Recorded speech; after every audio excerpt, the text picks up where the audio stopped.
Alrighty everyone, welcome back. It is now August 29th of 2023. Here we are, it's the last couple days of August before we head into September, which is only inching us closer to D23, which is going to be, by the way, the destination and the event that Disney is about to showcase the official Snow White trailer for the world to see.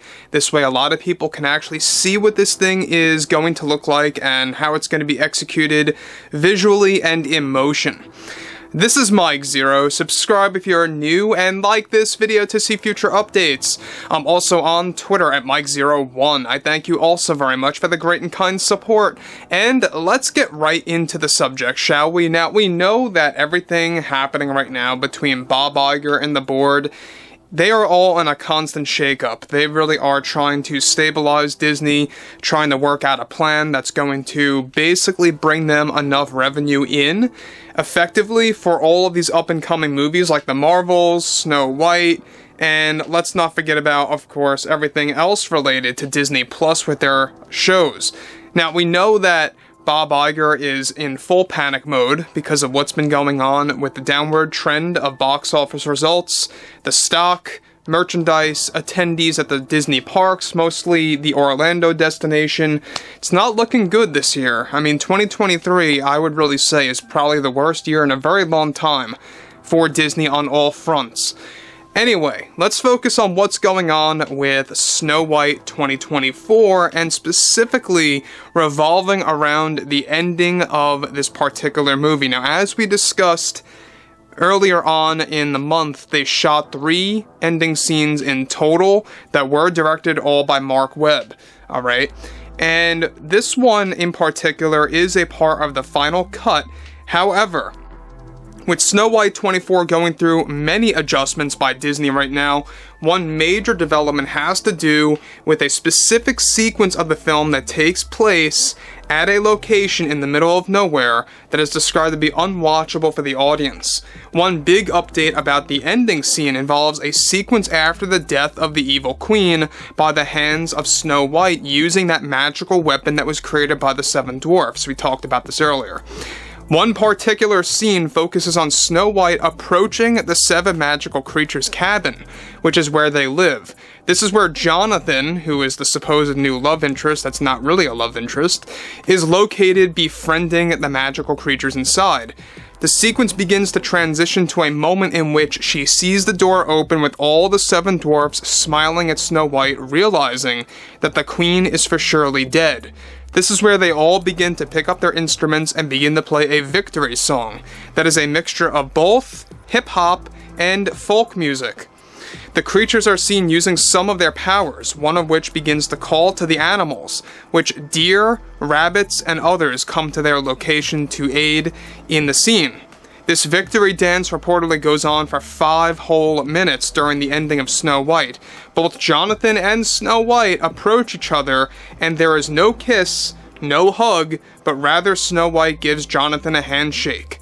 Now guys, let me just stop here really quick before I get to the big part of this development, is that here you go again, Disney seems to be so afraid of kissing scenes or any kind of romance in not all, but a lot of their movies as of late. Even in Rogue One, we saw that there was some kind of romantic tension between Andor and Jyn Erso. We saw that. And it looked like they wanted to kiss at the end of the movie. They were just about to die by that blast by the Death Star, but they just hugged. I mean, it was typical Disney. They could have easily kissed, and it would have been a great close-up to that scene. You know, there's little tiny things that you notice as of late, from 2016 onwards by Disney, that just kept getting worse and worse with everything Star Wars, Marvel, and just Disney in general. This is exactly why things like The Little Mermaid, Tinkerbell, Snow White in this instance are just driving away from the source material, and what they also plan to do with the Hercules live action remake and Sword in the Stone is really, you know, I think you can't have Disney redeem themselves by doing what they're doing with those films. We talked about that earlier. But moving onwards here, this is where it gets even all the more complex, alright? So, we know that everything related to Disney right now is that they are in a full panic mode. They realize that the backlash is so large that they know that once they release this trailer, it's going to be a very tricky release. That's why they're taking so much time on these two trailer companies that are putting this thing together, that are apparently experts at really kind of just hiding some moments while also just teasing it here and there. Now, moving to the next big thing about the sequence toward the end of the film, this lines up with Disney and Rachel Zegler's comments on romance being diluted in the Snow White film.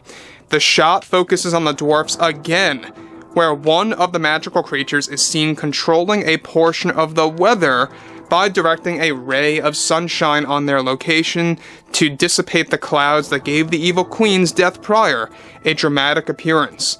This hip-hop song mixed with folk, which by the way sounds ridiculous, is said to be another remix of the Hi-Ho song, a continuation, if you will, of what's presented beforehand in the second act of the film, and is said to be right up there with the Scuttlebutt song from The Little Mermaid. It's that unwatchable and hard to listen to, reportedly. And by the way, guys, about that, I give this challenge out every couple of weeks. I challenge you all to go ahead and type up and listen to the Scuttlebutt song from The Little Mermaid after this video, or if you want to pause this video or just X out of it right now and watch it, that's fine. Go ahead and take up that challenge if you would like, and it's going to be something like that, if not worse. And if I were Disney, I would delete this scene and that song out entirely.